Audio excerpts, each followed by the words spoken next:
सम्मानित देशवासियों, सभी को प्रणाम।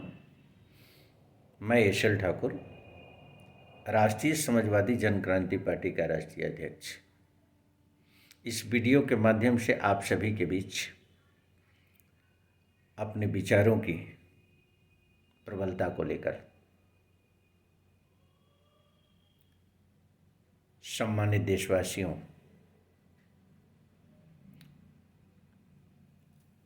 76 साल आज़ादी के बाद भी आज हमारे देश की स्थिति अगर देखा जाए तो बद से बदतर की स्थिति में है। जिस देश की 80% आबादी गरीबी रेखा के नीचे जीवन यापन करने के लिए मजबूर हो, ये बहुत ही गंभीर चिंतन का विषय है। भ्रष्टाचार, अनियंत्रित महंगाई, अन्याय, अत्याचार पर कहीं किसी रूप में नियंत्रण नहीं।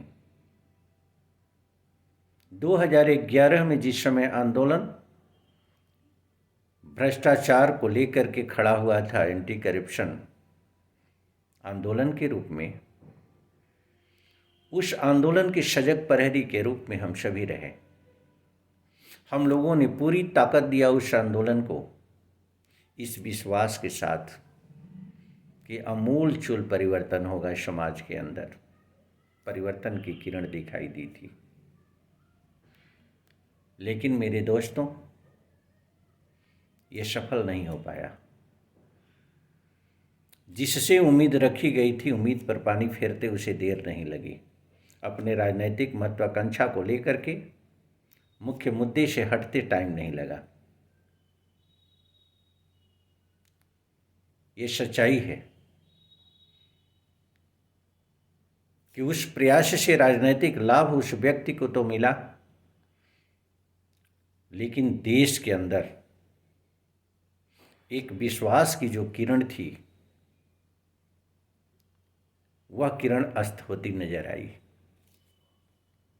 मैं समस्त नागरिकों से आग्रह करना चाहूँगा कि विश्वास तोड़ने की जरूरत नहीं है।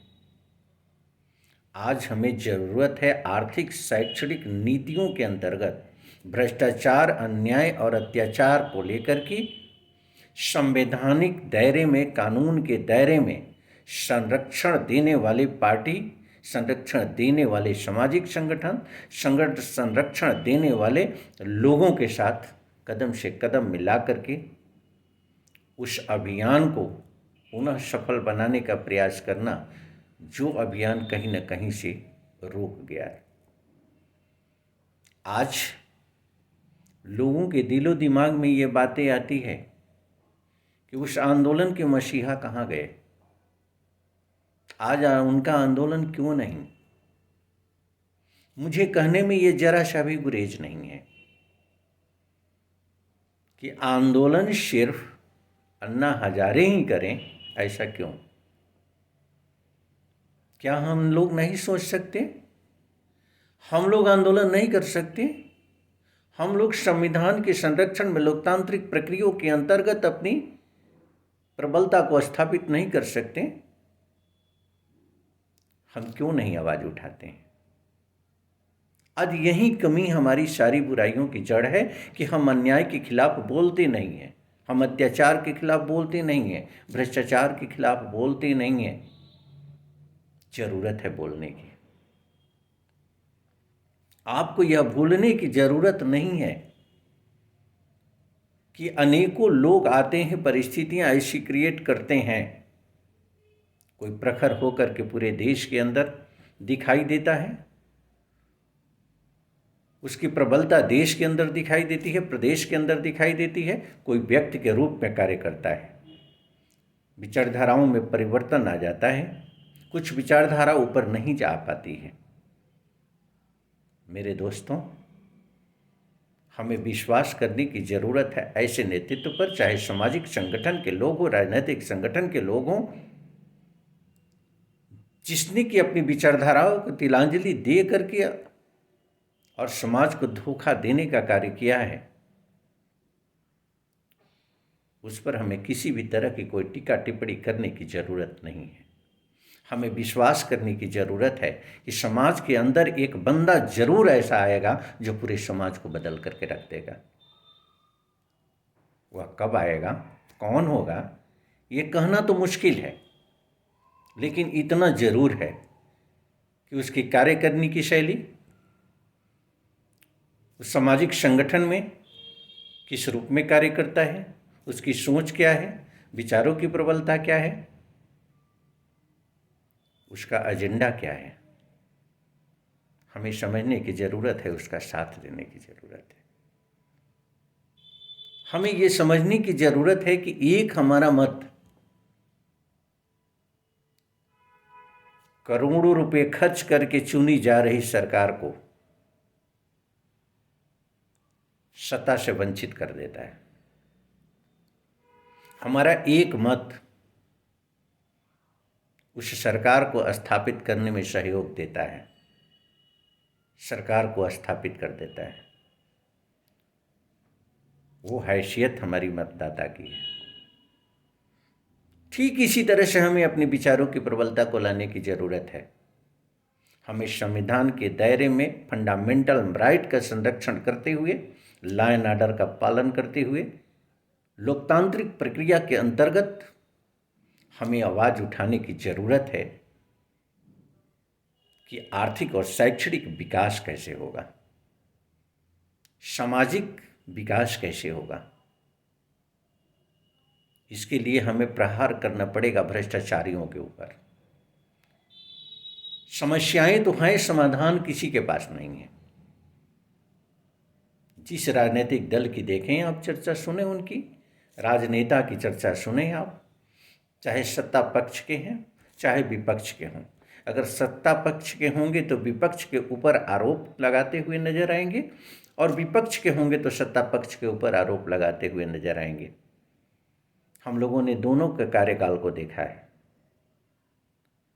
किसी ने अनियंत्रित महंगाई पर कंट्रोल नहीं किया, किसी ने भ्रष्टाचार पर कंट्रोल नहीं किया, किसी ने अत्याचार और अन्याय पर कंट्रोल नहीं किया। आज उसका परिणाम हम सभी के सामने है। इसके लिए संकल्पित होकर के हमें प्रत्येक नागरिक को अपने अधिकार और कर्तव्य का सही माने में प्रबल रूप से मंथन करके, विचार करके और कर्तव्य और अधिकार के अंतर्गत हमें काम अपना करना होगा। हमें संविधान और कानून के दायरे में चल करके ऐसी शक्तियों का मुकाबला करना होगा, चाहे वो शक्ति शासन के रूप में हो, प्रशासन के रूप में हो, चाहे उद्योगपति के रूप में हो। अगर विसंगतियां हैं, भ्रष्टाचारी है, तो भ्रष्टाचारी को भ्रष्टाचारी कहने में हमें हिचक नहीं होना चाहिए। अन्यायी है तो अन्यायी कहने में हमें हिचक नहीं होना चाहिए। अत्याचारी है तो अत्याचारी कहने में हमें हिचक नहीं होना चाहिए। हमें कहना चाहिए, हमें बोलना चाहिए, और भ्रष्टाचार क्रिएट करने की दिशा में कर रहे उसके प्रयास को विफल करने का प्रयास करना चाहिए। ये आत्मबल अपने पास होना चाहिए। यही आत्मबल बेहतरीन समाज की संरचना की पहल करेगा। व्यक्तित्व का निर्माण होगा, समाज का निर्माण होगा, देश का निर्माण होगा।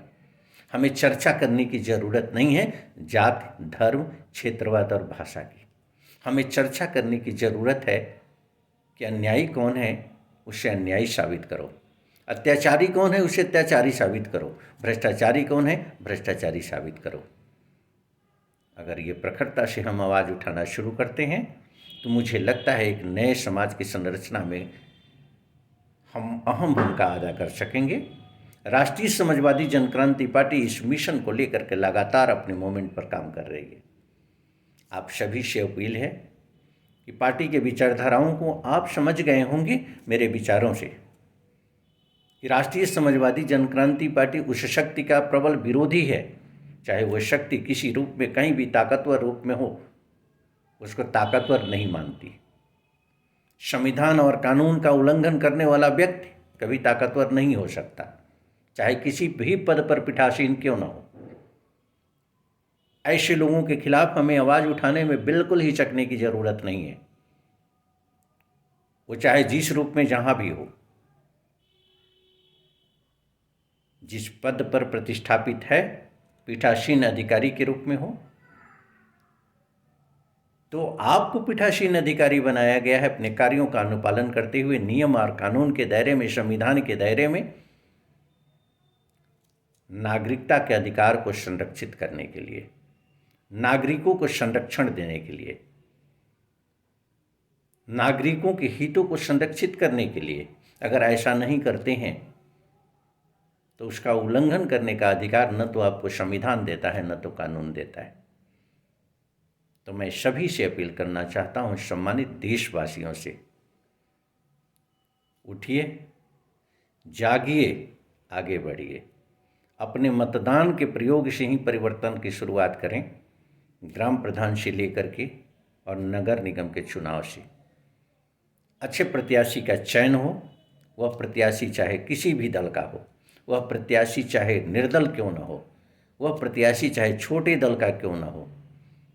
व्यक्तित्व का चुनाव करें, उसके गुणों का चुनाव करें। ऐसे लोगों को, चाहे राजनैतिक क्षेत्र में हो, चाहे किसी भी क्षेत्र में हो, आप प्रश्रय न दें जो कि देश के लिए घातक साबित हो रहे हैं। अन्यायी को अन्यायी कहने में जरा सा भी हिचक नहीं होना चाहिए। वो किसी भी जाति और धर्म का हो, इससे कोई परवाह करने की ज़रूरत नहीं है। वह न व्यक्ति किसी जाति का होता है, न किसी धर्म का है। वह अन्यायी है तो अन्यायी है, अत्याचारी है तो अत्याचारी है, भ्रष्टाचारी है तो भ्रष्टाचारी है।